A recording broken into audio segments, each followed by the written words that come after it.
नमस्कार, मैं हूं तुषार और आप देख रहे हैं खबर 100। आइए रुख करते हैं आज की खबरों की ओर, पर उससे पहले एक नजर आज की हेडलाइंस पर।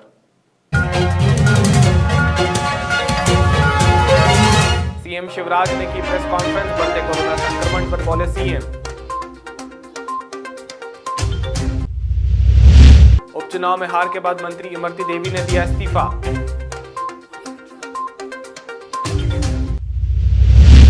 पुलिस ने लगवाई अपराधियों से उठक बैठक, जनता ने की पुलिस की सराहना।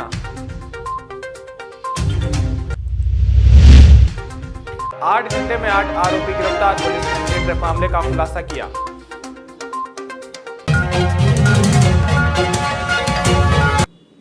मध्य प्रदेश के मुख्यमंत्री शिवराज सिंह चौहान उमरिया दौरे पर बांधवगढ़ टाइगर रिजर्व के एमपीटी होटल में अधिकारियों की बैठक के बाद पत्रकारों से रूबरू होते हुए उन्होंने कहा कि अभी हमारी 2 बैठकें हुई है, जिसमें एक कोरोना पर थी, उसमें प्रदेश में बढ़ते हुए कोरोना को लेकर अब कुछ जिलों में फिर से कंटेनमेंट जोन बनाए जाएंगे और रात्रिकालीन कर्फ्यू लागू रहेगा। वहीं दूसरी अहम बैठक वन विभाग की रही, जिसमें बहुत से बातें सामने आई हैं। उसकी घोषणा जनजातीय कार्यक्रम में करने की बात कही है। तो आज 2 महत्वपूर्ण बैठकें यहाँ संपन्न हुई है। एक तो कोरोना की बैठक मैंने अपने मंत्री साथियों के साथ यहीं से की, वीडियो कॉन्फ्रेंसिंग से। पिछले कुछ दिनों में मध्य प्रदेश में पॉजिटिव केसेस कोरोना के बढ़े हैं और इसलिए ज़रूरी है कि नियंत्रण के लिए प्रभावी उपाय किए जाएं। ये क्षेत्र हमारा प्रभावित ज़्यादा नहीं है, लेकिन इंदौर, भोपाल, ग्वालियर, रतलाम, विदिशा, खरगोन, जबलपुर वहाँ बहुत सावधानी की आवश्यकताएं हैं और इसलिए कुछ आवश्यक निर्देश दिए हैं। क्राइसिस मैनेजमेंट ग्रुप्स ने कलेक्टर के साथ बैठक में इन स्थानों पर जो तय किया है कि रात में भीड़ भाड़ नहीं रहेगी। किसी ने 9 बजे से और किसी ने रात को 10 बजे से सवेरे 6 बजे तक आवाजाही रोकी है, कर्फ्यू का ऐलान किया है। जहाँ संक्रमण बढ़ेगा वहाँ उसको रोकने के लिए छोटे कंटेनमेंट एरिया भी बनाए जाएंगे ताकि उनसे अंदर और बाहर कोई आ जा ना सके और संक्रमण फैल ना सके। शादी विवाह होंगे क्योंकि तय हो गए हैं संबंध, उनको हम नहीं रोकेंगे, लेकिन संख्या निश्चित अलग अलग जिलों ने संक्रमण के हिसाब से तय की है। हाल की और खुले मैदान की, उसके हिसाब से ही शादी और विवाह संपन्न होंगे। अलग अलग जिलों की अलग स्थिति है, कहीं संक्रमण ज़्यादा है, कहीं बहुत कम है। और ये स्थानीय स्तर पर क्राइसिस मैनेजमेंट ग्रुप तय करेंगे कि कोरोना को रोकने के उपाय क्या क्या किए जाएं। मास्क लगाने में सख्ती, आग्रहपूर्ण सख्ती होगी, वो अलग अलग जिलों में लोग कर रहे हैं। एक बैठक तो कोरोना के नियंत्रण की हुई और दूसरी बैठक जो बहुत महत्वपूर्ण थी, वनों से हम रोजगार के अवसर कैसे बढ़ाएं। वन्य प्राणी, लेकिन उनसे इंसान के लिए रोजगार के अवसरों का सृजन हो। इसके लिए बहुत महत्वपूर्ण फैसले आज यहाँ किए गए हैं, चाहे वो बफर में सफर का मामला हो, अनेकों गतिविधियाँ टूरिज्म की शुरू करने का मामला हो, अलग अलग वनोपज के संग्रहण का मामला हो, वनीकरण करके रोजगार के अवसर उत्पन्न करने का मामला हो। मध्य प्रदेश में हुए उपचुनाव में भाजपा ने जीत दर्ज कर एक बार फिर प्रदेश में शिवराज की भाजपा सरकार बनाई है। वहीं उपचुनाव में कई भाजपा प्रत्याशियों को हार का सामना भी करना पड़ा। उन्हीं में से एक डबरा सीट से इमरती देवी ने भी हाथ का स्वार चखा, जिसके बाद महिला बाल विकास मंत्री इमरती देवी ने मुख्यमंत्री शिवराज सिंह चौहान से मिलकर अपने मंत्री पद से इस्तीफा दिया। मैं आपसे कह रही हूँ कि मैंने इस्तीफा दे दिया। अब इस्तीफा मानना और न मानना, स्वीकार करना न स्वीकार करना, मानिए जब हमारे भाई साहब शिवराज सिंह चौहान करेंगे, जब मैं उनसे आप लोग बात कर लेना, आप बात कर लेना। अब हमको काय को रोज रोज परेशान करते। उत्तर प्रदेश के हापुड़ जनपद की तीर्थ नगरी में 25 से 30 नवंबर तक सभी सीमाएं सील कर दी जाएंगी और आने वाले लोगों की सघन चेकिंग की जाएगी। कोरोना संक्रमण को देखते हुए इस बार कार्तिक पूर्णिमा मेले को भी स्थगित कर दिया गया है और गंगा स्नान पर भी इसका असर देखने को मिलेगा, क्योंकि इस बार गंगा स्नान पर भी भीड़ को इकट्ठा नहीं होने दिया जाएगा। बता दें कि तीर्थ नगरी गढ़मुक्तेश्वर में कार्तिक पूर्णिमा पर लगने वाले मेले में कई राज्यों से लाखों श्रद्धालु पहुंचते हैं और परिजनों की आत्मा की शांति के लिए दीपदान करते हैं। लेकिन इस बार कोरोना संक्रमण के मद्देनजर कार्तिक पूर्णिमा मेले को स्थगित कर दिया गया है और जिला स्तर पर गढ़मुक्तेश्वर की सभी सीमाओं को सील करने की तैयारियां चल रही है, ताकि गंगा स्नान और दीपदान पर किसी प्रकार से तीर्थ नगरी में भीड़ जमा ना हो सके। जैसा कि आप सभी अवगत हैं कि इस वर्ष कोरोना संक्रमण को देखते हुए बहुत सारी गतिविधियां स्थगित की गई हैं। उसी को दृष्टिगत रखते हुए पूर्व में जो कार्तिक माह में यहाँ गढ़मुक्तेश्वर पर एक धार्मिक मेला लगता था, लोग दीपदान और स्नान के लिए श्रद्धालु आते थे। इस बार उसे स्थगित कर दिया गया है कोविड संक्रमण को दृष्टिगत रखते हुए।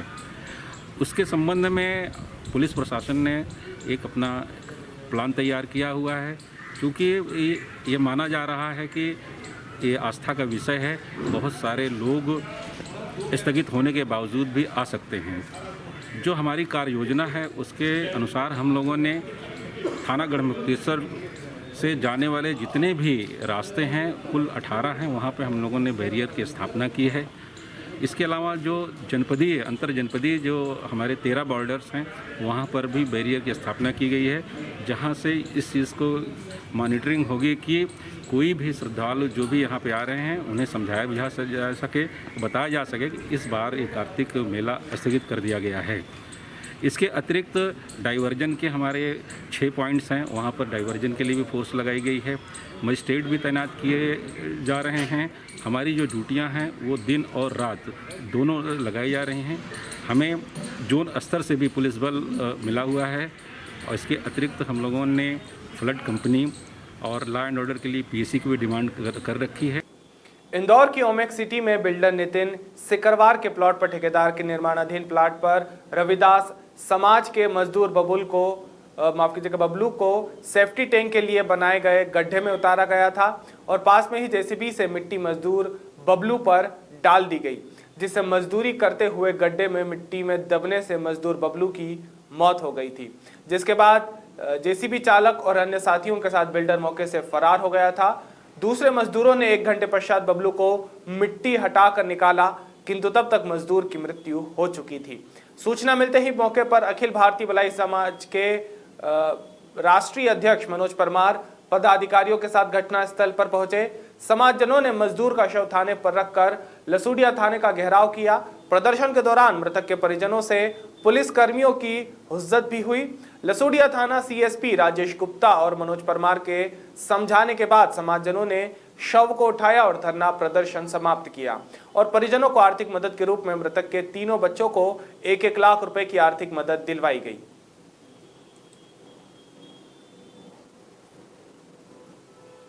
मंदसौर जिले की मल्लारगढ़ थाना पुलिस ने हनी ट्रैप के मामले का खुलासा करते हुए 8 घंटे में 8 आरोपियों को गिरफ्तार किया है। मामले में सफलता हासिल करने के लिए मल्लारगढ़ थाना प्रभारी को ऑटो चालक का भी रोल अदा करना पड़ा।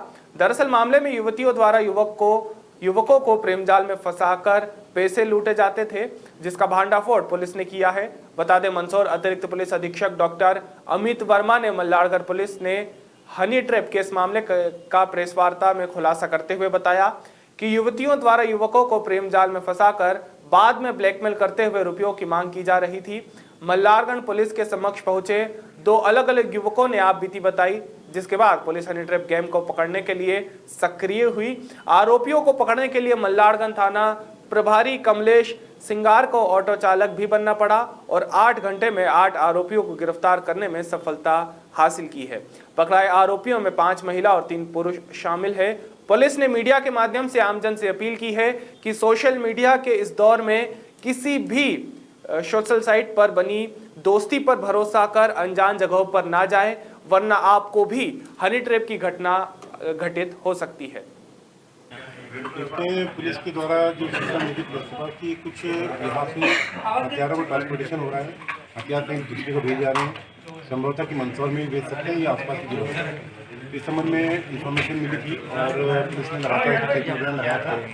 एक सफ़ेद रंग की अल्टो कार, इसमें से हमको 2 व्यक्ति मिले जिनके पास 3 पिस्टल मिली और साथ में 21 कारतूस। 4 दिनों से लापता रामू कपासिया की लाश ग्राम लसोडिया चुवड़ में पुलिया के समीप गंदे नाले में 5वें दिन मिली है। वहां के ग्रामीणों ने गड्ढे में लाश देखी तो ग्रामीणों ने उन्हेल पुलिस को तत्काल सूचना दी। उन्हेल पुलिस ने मौके पर पहुंचकर पंचनामा बनाया। उन्हेल पुलिस ने अरविंद नायक उज्जैन की फॉरेंसिक की टीम को सूचना देकर मौके पर पहुंचकर लाश को नाले से बाहर निकाला, जहां लाश की पहचान रामेश्वर पिता शोभाराम के रूप में हुई। शव को बरामद कर शासकीय चिकित्सालय उन्हेल में पोस्टमार्टम होने के बाद परिजनों को सौंपा गया। वहीं आसपास के ग्रामीणों में सनसनी फैले हुई है। अभी तक मामले का कोई सुराग नहीं मिला है, जिसमें फॉरेंसिक टीम के अधिकारी अरविंद नायक, उन्हेल थाना प्रभारी डीआर जोगावत, सब इंस्पेक्टर पवन वासकले, महिला सब इंस्पेक्टर विद्या तोमर, एसआई राधेश्याम शर्मा, आरक्षक राजकुमार अस्थाना आदि प्रशासन की टीम मौजूद रही। फिलहाल मामले की छानबीन की जा रही है। ये जो आज जो लाश मिली है, ये रामू उर्फ रामेश्वर पिता शोभाराम कपासिया उम्र 50 साल निवासी इनका रोड का है। ये दिनांक 20/11/2020 को शाम को घर से निकला था बिना बताए, मोबाइल घर छोड़ गया था। तो इनके परिवार वाले भाई भतीजा नितेश कपासिया ने हमारे गुमशुदगी दर्ज कराई थी। आज हमें सूचना मिली कि ग्राम लसोडिया चोहर रोड पुलिया के पास एक लाश आदमी की पड़ी है। जो जाकर देखा तो उनकी हालत में पड़ी हुई, जो करीबन 1.5-2 फुट पानी होगा वगैरह और 10 फुट पानी गिरा हुआ है। पुलिया करीबन 5-5.5 फुट ऊँचा ही है। अब ये यहाँ तक कैसा है देखने का अलग विषय है और वर्तमान में इसके परिवार वालों ने पहचान लिया है और मर्ग कायम कर लिया है। पोस्टमार्टम के लिए भेजा गया है। डॉक्टर की इसी की रिपोर्ट आएगी। सीतामऊ टीआई अमित सोनी पर फायरिंग और झुमाझपटी करने वाले बेलारी गांव निवासी अमजद लाला के 3 साथियों को पुलिस ने मंगलवार को 8 लेन के पास स्थित कुएं से अरेस्ट कर लिया है। गिरफ्तार 2 आरोपियों से अमजद का जीजा और साले का रिश्ता है, जबकि एक अन्य उसका साथी है। सीतामऊ नगर में रात को पुलिस ने बदमाशों की पिटाई कर जुलूस निकाला और लठ से कुटाई भी की। बदमाशों से उठक बैठक भी लगवाई। लंबे समय बाद पुलिस के इस एक्शन पर जनता ने तालियां भी बजाई। कलेक्टर मनोज पुष्प और एसपी सिद्धार्थ चौधरी ने लगातार दूसरे दिन हालात का जायजा लिया। बता दें, बदमाश अमजद के गांव में रिश्तेदार और साथियों के यहां से अवैध हथियार और 17 लाख रुपए भी बरामद किए गए हैं। इसके साथ फायरिंग करने के मामले में कुछ आरोपियों की गिरफ्तारी हुई है। कितने आरोपी की गिरफ्तारी हुई और क्या संबंध इनके उन आरोपियों से थे? अभी हमने 3 आरोपी की गिरफ्तारी की है। एक गुलशेर मैन जो था, उसका रोल मैन था, वो पकड़ाया है अभी, और गुलशेर के अलावा यूसुफ और गुलबाग पकड़ा है। ऐसे हमने गुलनवाज, ऐसे हमने 3 आरोपी को पकड़ा है। 8 लेन के पास में इनका कोई कुआं है, उस पर से हमको कोई खबर मिली थी, तो उस पर से हमने सभी अपनी टीम को भेजकर इनके आरोपी की अरेस्ट की है। मुख्य आरोपी से सर इनके क्या संबंध थे? अभी मुख्य आरोपी इनके रिश्तेदार हैं। एक गुलनवाज का तो जीजा है और गुलशेर का साला है। ऐसे वो आपस में रिश्ते। सीतामऊ पुलिस ने गोलीकांड आरोपियों के घर से 17,75,000 कैश और हथियार जब्त किए हैं। साथ ही सीतामऊ पहुंचे रतलाम रेंज डीआईजी सुशांत सक्सेना ने बेलारी के मुख्य आरोपी अमजद लाला पर 50,000 का इनाम घोषित किया है। और गरोड़ अतिरिक्त पुलिस अधीक्षक महेंद्र तारनेकर ने बताया कि बेलारी और सुरजनी गांव में बने अवैध निर्माण को लेकर राजस्व विभाग की टीम नफ्ती करेगी और अवैध मकानों को तोड़ा जाएगा। ग्राम बेलारी और सुरजनी में शासकीय भूमि अपराधियों द्वारा अवैध कब्जे की जांच करने के लिए राजस्व टीम दल सहित जांच कर रही है। तत्काल ही हमने जो है इसको पकड़ने के लिए 6 पार्टियां बनाई हैं और जगह जगह हमने जहां सूचना मिली है वहां पे दबिशें दी हैं। अभी ये फरार हैं और उम्मीद है कि हम शीघ्र इन्हें गिरफ्तार कर लेंगे साथ में हमने इनके मकान की तलाशी भी ली है और जो भी अवैध गतिविधियाँ इनकी दिख रही है उससे संबंध में हम कार्रवाई कर रहे हैं। एक चंदन चोरी का प्रकरण भी पंजीबद्ध किया गया, आर्म्स एक्ट का भी अपराध पंजीबद्ध किया गया है। इसके अतिरिक्त कुछ नगद राशि करीबन 17,70,75,000 रुपये हैं जो राशि पुलिस ने जब्त किया है। इसके बारे में हम जांच कर रहे हैं। बड़ी तादाद में हथियार होने की भी बात पहले कही जा रही थी, क्या कुछ पुलिस को हाथ लगा? अभी कुछ जो एयर देपालपुर के देवस्थान एकादशी के अवसर पर विश्व के 5वें धाम श्री 24 अवतार मंदिर महातीर्थ पर भगवान लक्ष्मी नारायण का पंचामृत से अभिषेक किया जाएगा और विशेष पूजा अर्चना की जाएगी। इस दिन तुलसी विवाह की भी विशेष परंपरा प्राचीन ग्रंथों के आधार पर मानी जाती है। हिंदू धर्म के अनुसार देवउठनी एकादशी विशेष दिन माना गया है क्योंकि इसी दिन के साथ शुभ कार्यों के मुहूर्त की शुरुआत होती है। इसी दिन सृष्टि के पालनहार भगवान विष्णु क्षीर सागर से 4 माह पश्चात नींद से जागते हैं और भगवान शुभ कार्य विवाह गृह प्रवेश मुंडन आदि कार्य के शुभ मुहूर्त की शुरुआत की जाती है। इसी अवसर पर देपालपुर के 24 अवतार मंदिर पर श्रद्धालुओं द्वारा भगवान लक्ष्मी नारायण के दर्शन कर शुभ कार्य करने की शुरुआत की जाती है। कार्तिक मास की एकादशी पर्व पर मां शिप्रा तेराक दल ने कार्तिक मास की एकादशी पर्व पर रामघाट स्थित दत्त अखड़े क्षेत्र में पूजन अर्चना कर दीपदान और दीपक प्रज्वलित किए तथा फूलों की रंगोली बनाकर पटाखे जलाए। कार्यक्रम में उपस्थित मां शिप्रा तेराक दल के सचिव संतोष सोलंकी, सपना माली, ईशा लोहान, आस्था दुबे, विधान सक्सेना आदि मौजूद रहे। जानकारी दल सचिव संतोष सोलंकी ने दी तथा सभी शहरवासियों को छोटी दीपावली की शुभकामनाएं दी। चल रहा है और कार्तिक मास की आज 11 हो गई है और थोड़े दिन बाद 11 के बाद कार्तिक मास की पूर्णिमा आने वाली है। उसी को लेकर 11 आज विशेष छोटी दीपावली है और हम लोगों ने आज छोटी सी रंगोली बनाकर रामघाट पर और शिप्रा जी की पूजन कर और थोड़ा सा दीपक वगैरह और फटाके बच्चों ने आज फोड़े और उसी के साथ हमने आज 11 मनाई गई है। छोटी दीपावली की हार्दिक शुभकामना सभी लोगों को। जय श्री महाकाल। शिप्रा तेराक दल से। शामगढ़ स्थानीय नगर में सेन समाज के युवा एवं वरिष्ठ अध्यक्ष की नियुक्ति की गई, जिसमें वरिष्ठ अध्यक्ष के रूप में संतोष परिहार को नियुक्त सर्वसम्मति से किया गया और युवा सेन समाज के अध्यक्ष के रूप में संजय चौहान को यह दायित्व दिया गया कि सभी सेन समाज के पदाधिकारी और समाजजनों ने उपस्थित होकर एक बैठक का आयोजन किया गया, जिसमें यह निर्णय लिया गया कि सेन समाज के उत्थान के रूप में हमेशा से समाज के लिए समाज हित में कार्य करते रहेंगे। नगर अध्यक्ष मुझे बनाया गया है।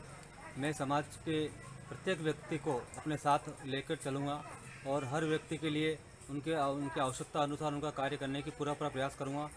समाज से मेरा विनम्र निवेदन है कि मुझे भी वह कंधे से कंधे साथ मिलाकर और मेरा मार्गदर्शन करें, मेरा सहयोग करें।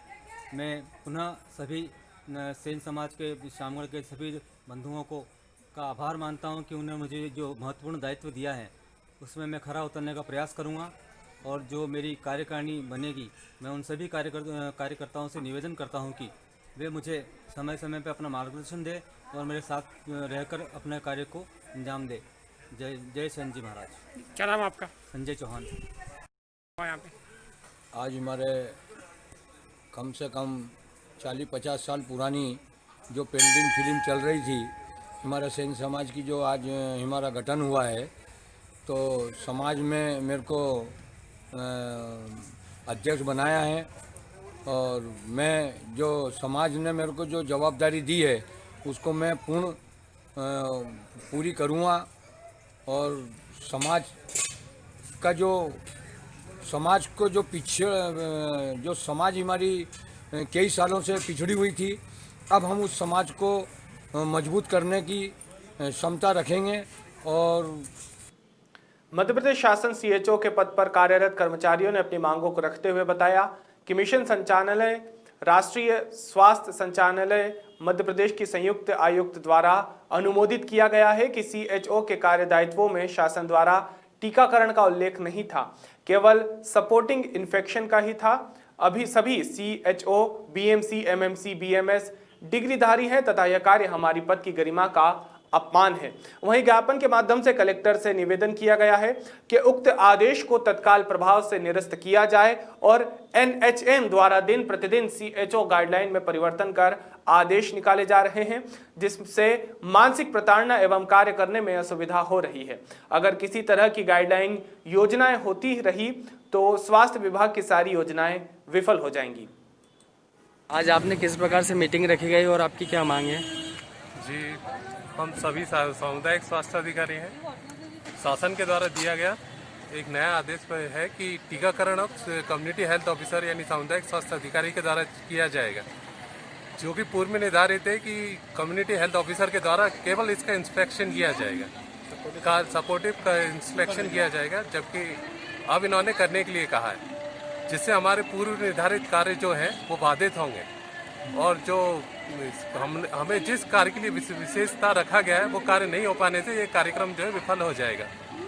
तो हम इस टीकाकरण का विरोध करते हैं कि ये एएनएम के द्वारा पहले से ही किया जाता रहा है, तो ये उन्हीं के द्वारा संपादित किया जाए और कम्युनिटी हेल्थ ऑफिसर को जिस कार्य के लिए रखा गया था वो वही कार्य करें। और ये कार्य हमारे पद की गरिमा के अनुकूल भी नहीं है, इसलिए हमारा निवेदन है शासन से कि ये जो आदेश है। बिछड़ोद नगर में चलाए जा रहे जागरूकता अभियान का असर दिखने लगा है। सोमवार को जहां स्कूल केंद्र पर बच्चों और शासकीय शिक्षकों ने शपथ ली, तो मंगलवार को नगर के शासकीय और निजी चिकित्सकों ने आयुर्वेदिक औषधालय परिसर पर एकाग्रित होकर अभियान में साथ देने के साथ ही सभी ने मास्क ही वैक्सीन है, इसको ध्यान में रखते हुए सभी चिकित्सकों को एएमपीए के जिला उपाध्यक्ष डॉक्टर भोलाराम मालवीय ने सभी को संकल्प दिलाया और फिर सभी चिकित्सकों ने नगरवासियों से भी अपील की, सभी नागरिकगण जब तक इस संक्रमण पर असर समाप्त ना हो जाए अपने घरों से बाहर अति आवश्यक कार्य हो तभी निकले और जब भी बाहर निकले अपने चेहरे पर मास्क लगाना ना भूले। संकल्प लेने के बाद डॉक्टर डीके शर्मा ने सभी चिकित्सकों को संबोधित करते हुए बताया कि इस विकट परिस्थिति में जागरूकता अधिनियम अभियान इस कोरोना महामारी काल में वरदान साबित हो सकता है। अगर सभी युवक इस अभियान के अंतर्गत सिर्फ मास्क व 2 गज की दूरी से इस महामारी से आसानी से बचा जा सकता है। आज बिछड़ोद नगर के समस्त चिकित्सक बंधु शासकीय आयुर्वेदिक औषधालय के प्रांगण में उपस्थित होकर सभी चिकित्सकों ने जो है मास्क लगवाने की शपथ और मास्क लगाने की शपथ ग्रहण की है और आगे भी जो है कोरोना संक्रमण के लिए आम जन को मास्क लगाने के लिए दैनिक भास्कर की तरफ से जो एक मास्क लगाओ अभियान चल रहा है। वर्तमान में वैक्सीन अभी उपलब्ध नहीं है, तो मास्क ही वैक्सीन है और हम सभी चिकित्सक बंधु समस्त ग्रामवासियों से ये निवेदन करते हैं कि घर से बाहर जैसे ही निकलें मास्क का उपयोग करें, बगैर कार्य के घर से बाहर नहीं निकलें और जहाँ भी जाएं वहाँ कम से कम 2 गज की दूरी रख करके अपने काम को मास्क लगाकर ही करें। वर्तमान में सुरक्षा के लिए मास्क ही वैक्सीन है और हम दैनिक भास्कर की इस मुहिम की भी सराहना करते हैं कि उन्होंने इस ऐसे समय में इस बीड़ा को उठाया है और हम सभी ग्राम बिछौद के चिकित्सक बंधुओं की तरफ से भास्कर की इस सराहनीय पहल को भी धन्यवाद देते हैं। अभी के लिए केवल इतना ही। बाकी ताज़ा खबरों के लिए जुड़े रहिए खबर 100 के साथ, जनता की बुलंद आवाज।